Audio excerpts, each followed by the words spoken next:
Hey friends, welcome back to Llama Mama Kayla's Yarn Tube. I'm Kayla. Thank you for stopping by for a visit today. I love visiting with you guys, and I'm always happy when you stop by to visit with me. So I hope you're all having a great day. I've been having an enjoyable day crocheting. I have been working on my granny sweater, and I really want to get that finished for this weekend. Um, because this is probably our last cold snap, and the weekend weather is supposed to be like the high of each day is in like the 50s. So it's the perfect weekend for my sweater. So I really want to get it finished by then. I'm almost finished with one arm. The other arm, I've got to rip back some rows and redo that arm. Um, and then I'm just going to put a couple rings around the bottom and something around the neck. So I ought to be able to finish it. I just, I've got to do it. I've got to do it. I've got to stay focused and do it. But I did start another little project because I bought some yarn and said I was going to start something this next week. And it's something I want to make for Easter. And so I did start on that project late last night, and I've worked on it a little bit today. It is going slow go for me. Um, I've never, I haven't bounced back to pre-surgery. I had this little finger amputated in October, and before that, I was just crocheting, just whipping through. I could whip out an amigurumi in a day, and I'm just not that fast anymore. And so that saddens me a little bit, but I am where I am, and just got to adjust to the new me. And the new me is slow. I wish the new me wasn't so slow, but it is. So I have to accept it and move on. But anyway, I did start a new project and I wanted to share that with you guys. I picked a project from this Crochet Cute Critters. This book is by Sarah Zimmerman, who is also Repeat Crafter Me. And you can find this book, there's the title of it. You can find this book on Amazon. It's less than $10. It may be about 7 something, 8 books. And you get 26 really cute animal amigurumis. So I started a rabbit. Now I've made this rabbit before, and it turned out and looked just like a little puppy dog. So I may have a little puppy dog rabbit again. I don't know, but it's a cute little rabbit. Now I won't position my arms like that. I will do them out to the side instead of like this. I just don't like that look. My preference. And so anyway, so I will show you what I have done of that rabbit so far. I have a little foot, little footsie. Okay, I have a little footsie number 2, and they don't match, right? They don't match. And then I have almost done with arm number 1. I'm starting row 20, and there's 22 rows or rounds in this arm. So I have 2 more, well, 20, 21, 22 to do. And then I'll be finished with arm number 1. And then I will do the arm number 2. And I might go ahead and do the ears before I do the body. The pattern starts with the body first, I think. But I just turned ahead and went ahead and did the feet and arms first, so that when I get the body done, I can just put it together, because I hate getting the body done and then you're like, oh, now I got to make all these pieces. So I'm making all those pieces first. But anyway, the yarn I'm using is Ice Cream Yarn by Lion Brand. And this colorway is called Raspberry Ripple. I had got this at Hobby Lobby last week, I believe it was, and I loved this so much. I wanted to make an amigurumi out of it, and I wanted to make something for Easter out of it. So that's what I got, and that's what I'm doing. This colorway has like a dark purple, a lavender, a pink, a dark pink, blue, white. I mean, it's just so many pretty colors in there that I think it will look Eastery. And as I have said, I'm not color controlling. I'm not about color controlling. Some people love to color control, and that is fine. You know, everybody does their own thing. There's no rules to crocheting. I just, myself, I prefer not to color control. I prefer to let my yarn work up ever how it wants to work up. But I like variegated. I like where the colors just go and do their own thing. I don't know how to explain that. I like stripy animals. I like variegated yarn, very much so. And I like to just see how it plays out and creates, you know, whatever the amigurumi or whatever on its own. So yes, my feet are different colors. I was going to get them out again and show you. My feet are totally different colors, and my arms will be different colors, and they won't match the feet. Um, like this arm, I would probably put on this side because I don't want it to be too matchy to that side. So I would probably put it on this side so it's not matching this foot, because that's just how I am. I don't like things that are matchy. I like um, I like for it to be unique. Let's go with that. Let's use that word, unique. You know, I've said in another video that I'm over being symmetrical. I used to try to make everything symmetrical years and years ago, and turns out symmetrical is not the way of life for me. So I just go with the flow. But anyway, I am excited to see how this yarn does work up. Now, this is a number 3 yarn, which is one of the reasons why this is going so slow for me. I'm used to working with a number 4 weight yarn, and this book does call for a 5mm hook, and that's what I used to use a lot. And then sometime before I ended up losing that pinky, I had started using a 4mm hook on amigurumis, and it was going very well for me. And I was just zipping through my amigurumis, but you know, I had that pinky that helped me. Now I don't. So, in using this, I would originally have used a 4-weight yarn and a 5mm hook, as the pattern does call for. But I wanted to use this Lion brand, and it is a 3-weight yarn, so I did not think a 5mm hook would go good with this. It would be too gappy. So I'm using my 4mm hook. And this is a hook that I did a whole video about this hook in a bag that I had ordered.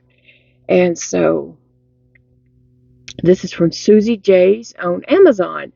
And I love this little hook. It's 4mm, and because it is a bulky handle, I can kind of hold that and crochet. Now, to start each one of those things, the 2 feet and the arm, I did use my hand brace with a regular crochet hook in there to start it, because I cannot start when I start it just with this.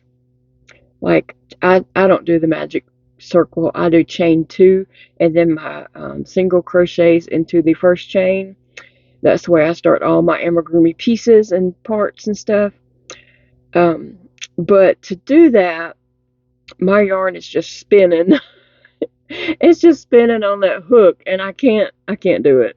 So I do have to use, so that I can use my thumb, I do have to use my strap with a crochet hook to get going. After I do like the single crochets and maybe even the second round, then I can just drop that and use a bigger hook. So, but it is slow go.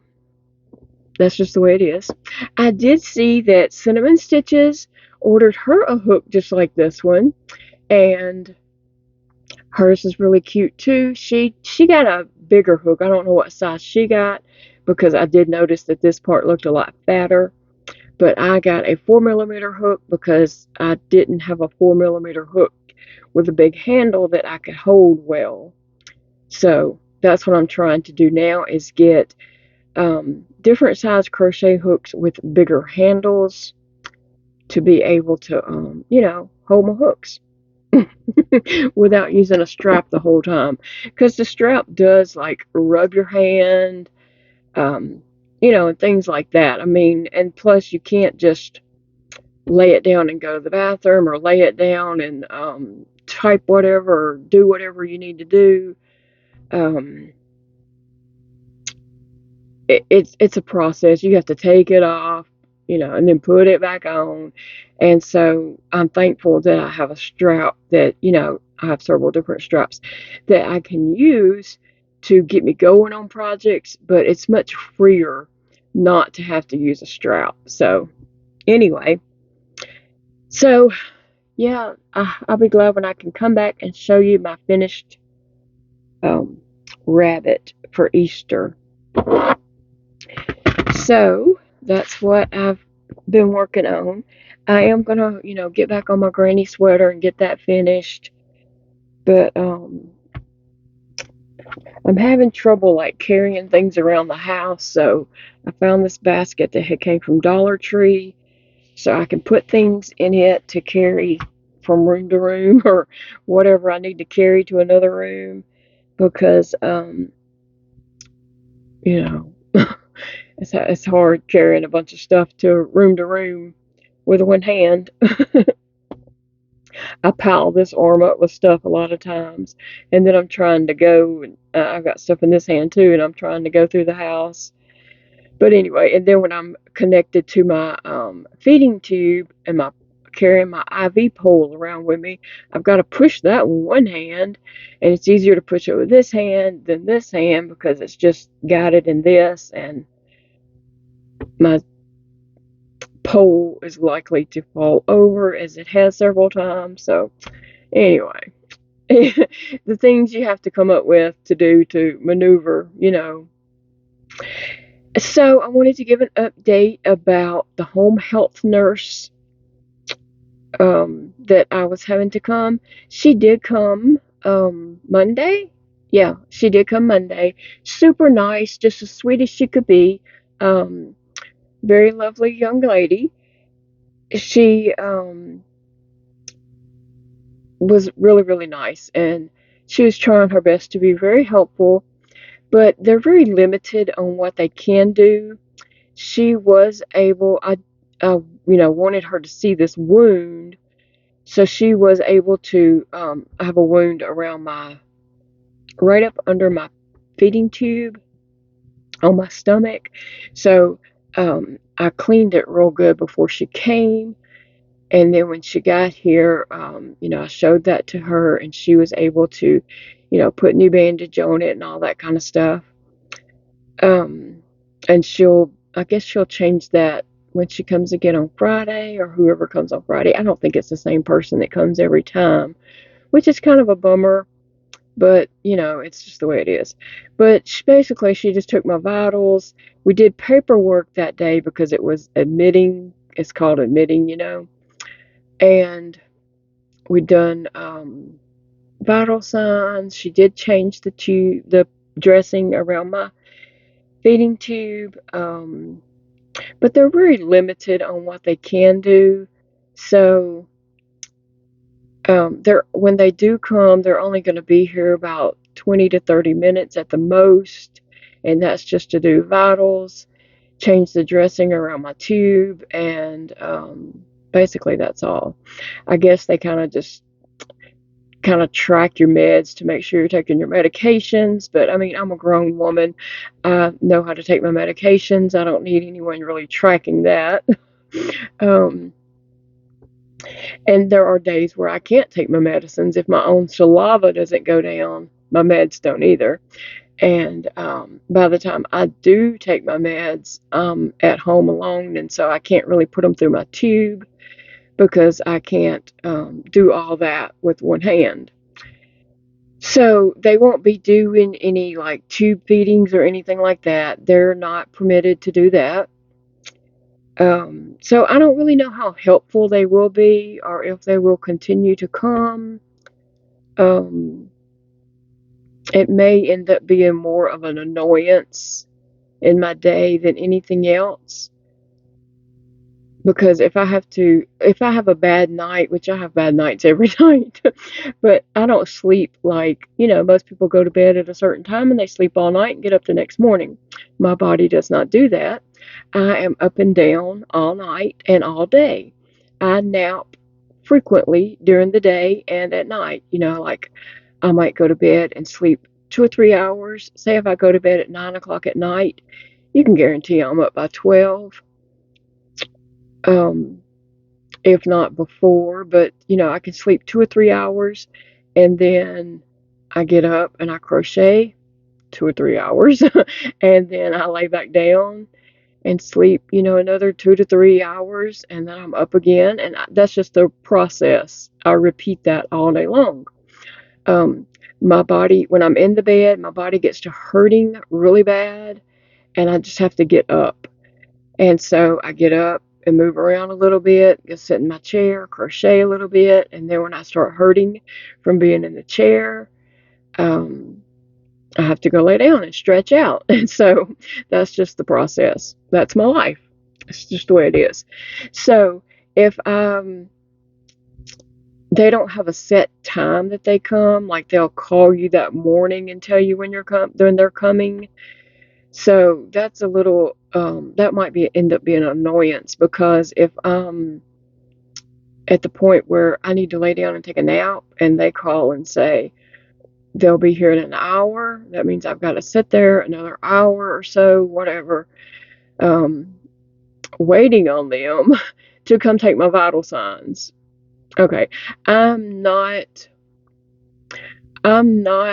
like, I don't know how to say that. I'm not at a point where like I need my vital signs taken all the time.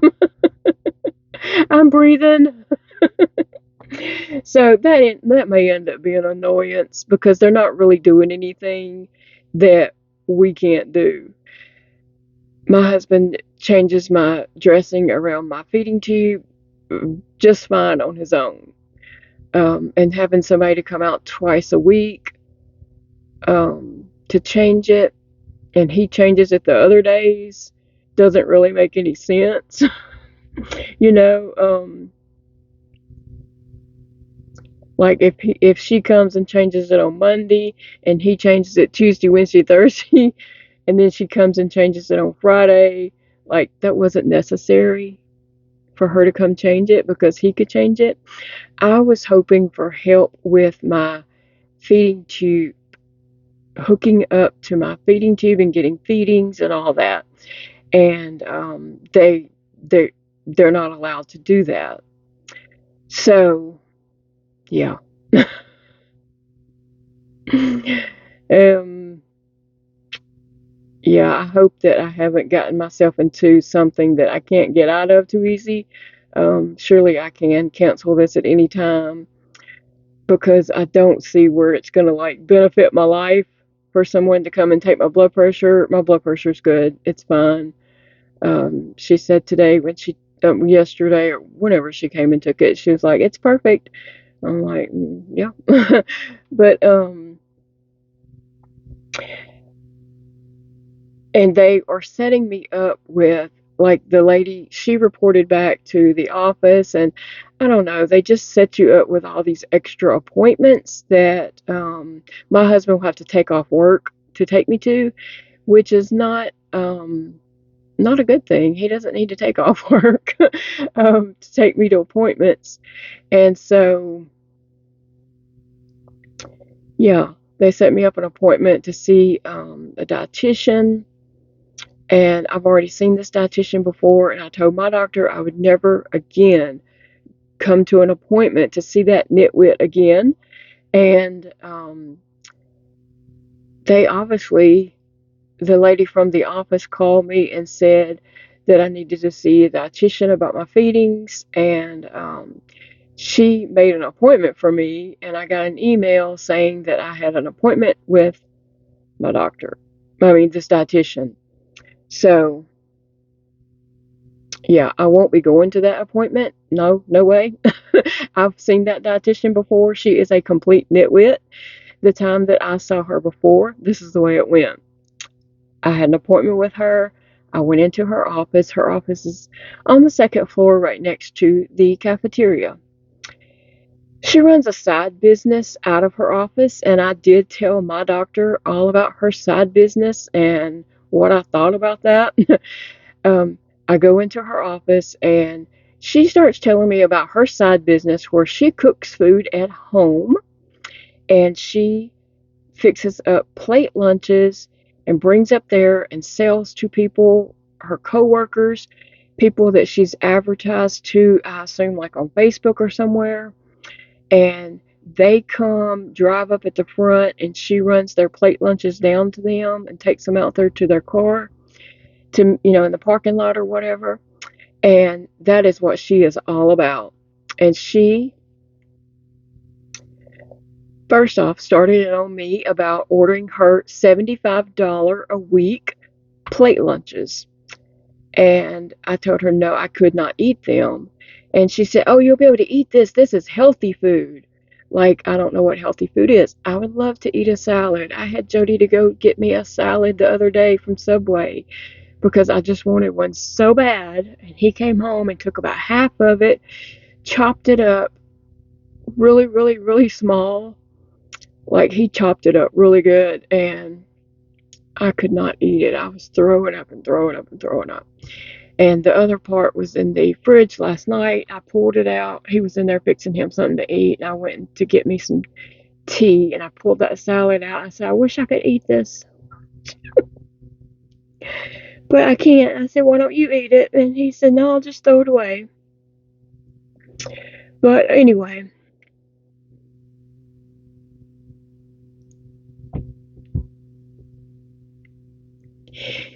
her whole game plan is about her side job, and she just kept on and on wanting me to pay her $75 a week to get this food that she cooks at her house and brings up there and sells. And I tried to explain to her that I can't eat the food, I can't swallow it.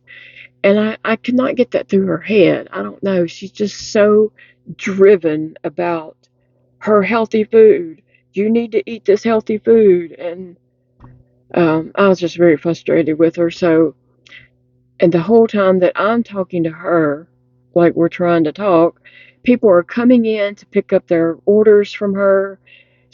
People are walking by in the hallway, and she's telling them, "Hey, come here, come here. I want you to try this." She had like a sample plate there, and she was wanting people to try it so they could order food from her. And then she's getting phone calls about orders, and she was getting calls of people saying they're in the parking lot waiting on her. And so, to say the least, I was very, very frustrated when I left her office. And she left out with me because she had to go out into the parking lot to deliver someone's food. But I was very upset about that because my husband took off work to come get me and take me to this stupid appointment. And I told my doctor all about it. I made a report about it. And, that she's running a side business out of her office. And she wasn't concerned about I couldn't swallow the food. She just wanted my $75 a week. But anyway, I'll never go see that lady again. So they made me an appointment that I'm not going to. And I will remind my doctor. I think the appointment is before my doctor, but I'm going to cancel that appointment with her. And then I'm going to tell my doctor, I'm going to remind him why I am not going to see her. So, and I will tell this agency, home health agency, why I'm not going to see her. But anyway, you can recommend, like, I'm not saying you, but people who are not tube fed, even nurses, even doctors, even specialists, even dietitians, they can recommend this is what you need to be doing. But until you live with a feeding tube and day in and day out, and you're dealing with that, you don't know what you're talking about. You know what I'm saying? Until you live it, you don't have the experience. You don't have the feelings inside a person. You don't know how their stomach is reacting, how their esophagus is reacting, and all that kind of stuff. So, because I'm here by myself all day long, I can't hook up to my feedings um, with one hand. I can't do it. I tried and made a huge mess everywhere. Everything was just coming out of my stomach. I couldn't get the tube clipped off and the flushings and all that stuff. I mean, it's hard to do it with two hands. When Big Daddy does it, he makes a mess. He makes a mess too, using two hands, and plus my hand holding things out of the way and trying to allow him, room to work. So really, he's working with like three hands, and he still makes a mess. Me trying to do it with one very numb hand, I make a huge mess too, and so even a bigger mess than he did. So anyway, trying to explain that to people that you can't do all that with one hand, and if they, they've never done it with one hand. I can guarantee you. And they've never done it with just three numb fingers either.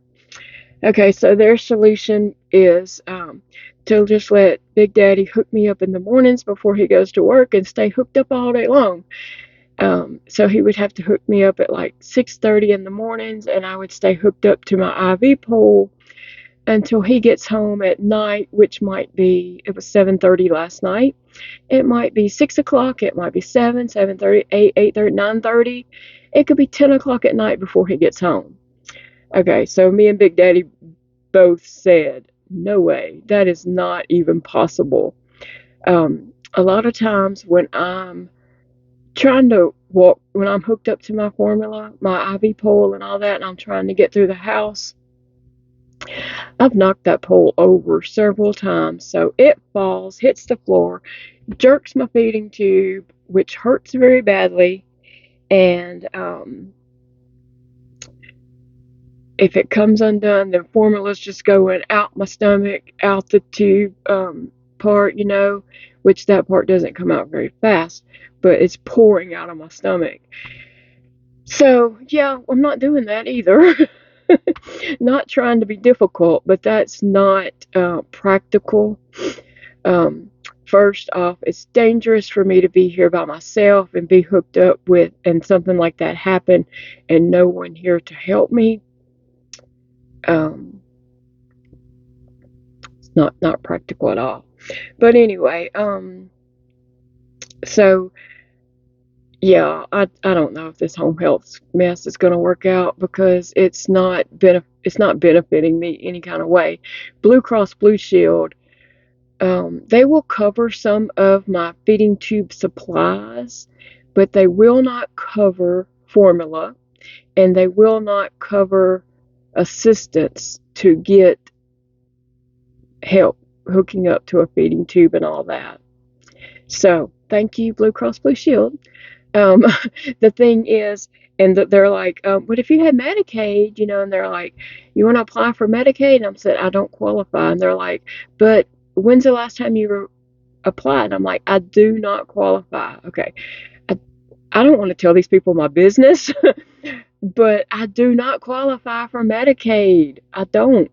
There's no way I'm going to qualify for Medicaid.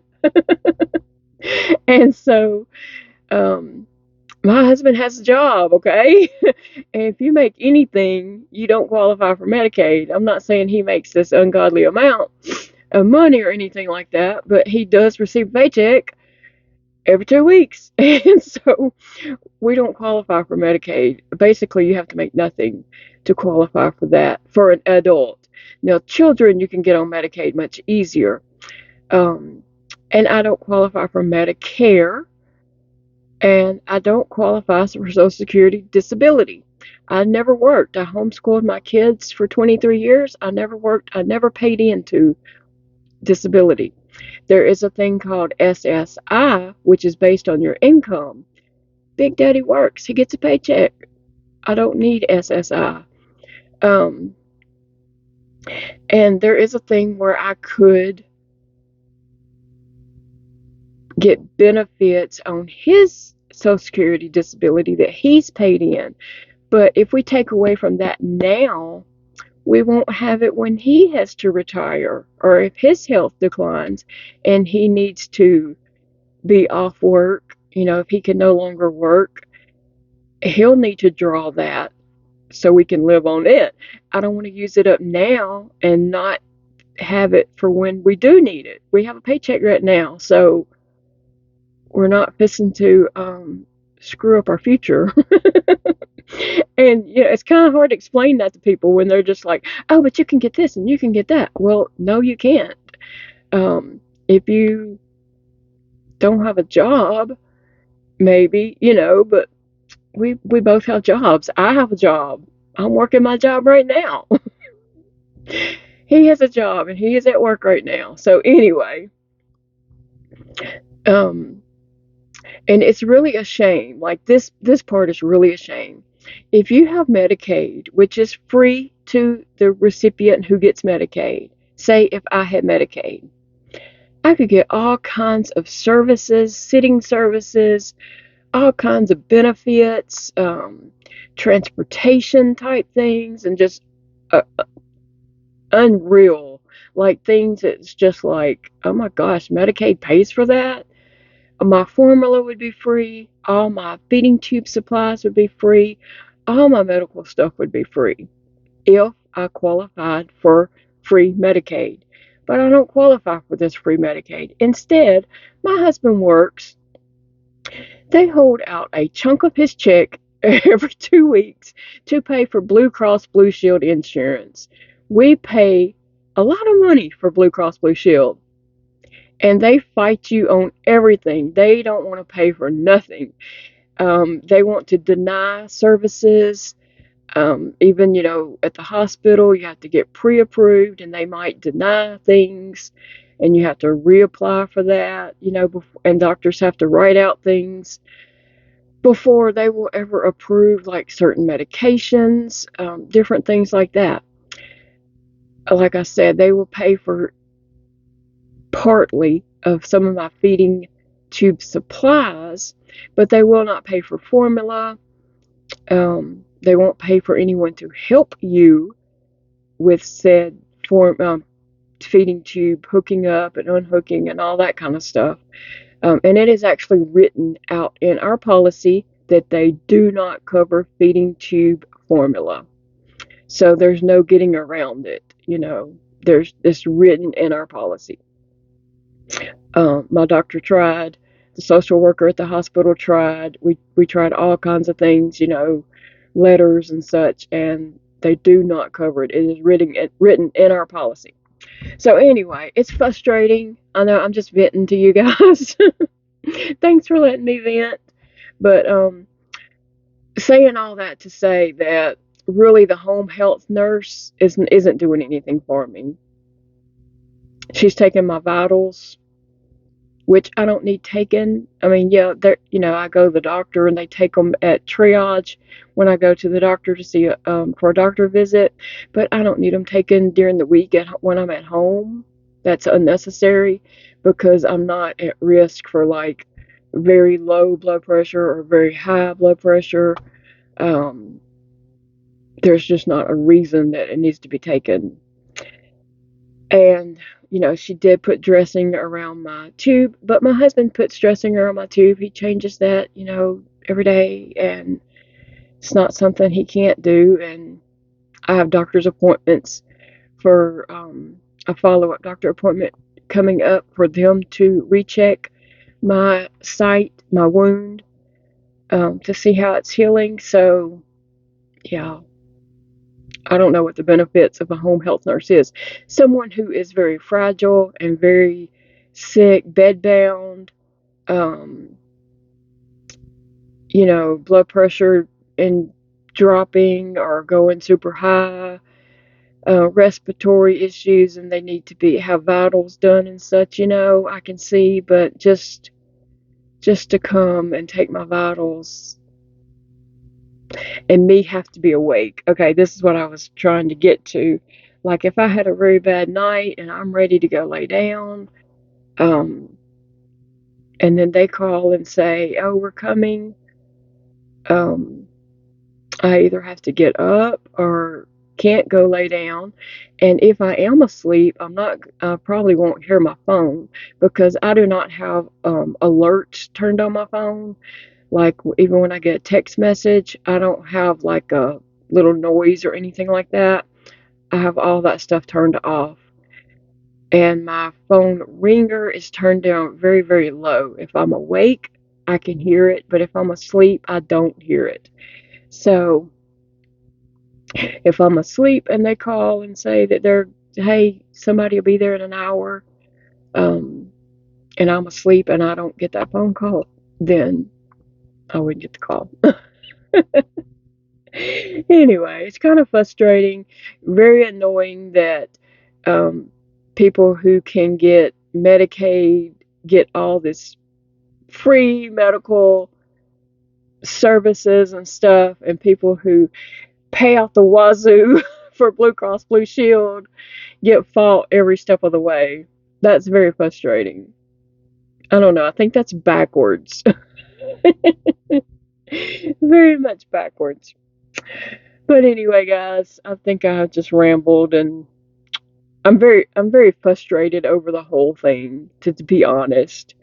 Um, because it just doesn't seem like um, I'm going to get any kind of assistance to get a sitter assistance to someone to come and help do my feeding tube, hooking it up and unhooking it and all that kind of stuff. We would have to pay for a private sitter, and as you know, private sitters make very good money, and that's not something that's feasible. So that's not going to happen. But that's the only way I would be able to get um, is to get assistance with that, is to have a private sitter. So I will be going, the same as I've been doing. I just have to wait till Big Daddy gets home at night, and then he hooks me up to my formula, and so I will get at least one feeding a day. On the weekend, Saturday and Sunday, he hooks me up about 3 times to get my feedings, but during the week, I only get one feeding a day. And it's just the way it is. And you can't lay down when you're getting tube feeding. You can't lay down because it just goes up your esophagus and you're throwing up and all this kind of stuff. So you have to stay sitting up to get the tube feedings. So that's it. That's all I got to say about that. I'll let you know how long the home health nurse lasts. Like I'm probably going to talk to her and just ask, like, okay, is this my total benefit of having a home health nurse? Do you see how this is benefiting me for you to come take my vitals? Of course they want to make that money. And they probably charging Blue Cross Blue Shield an ungodly amount, which makes Blue Cross Blue Shield not cover other things because they're paying out the wazoo for all these little services and stuff. And so, yeah, I don't know. I'm not sure it's beneficial. Well, guys, I'm going to go crochet on my rabbit for a little bit more, and then I'm going to get back to crocheting on my granny square sweater. I really want to get that done for this little cold snap we're having. It's probably our last little cold snap, and I would love to wear that sweater this weekend. So remember, guys, it's a beautiful day to crochet. I hope my venting about the home health nurse Blue Cross Blue Shield little thing wasn't too much. But it's just part of life. It's part of life for me nowadays, is dealing with insurance and that kind of stuff. But I hope you have a wonderful day. It's a beautiful day to crochet, and I will see you again very soon. Bye, friends.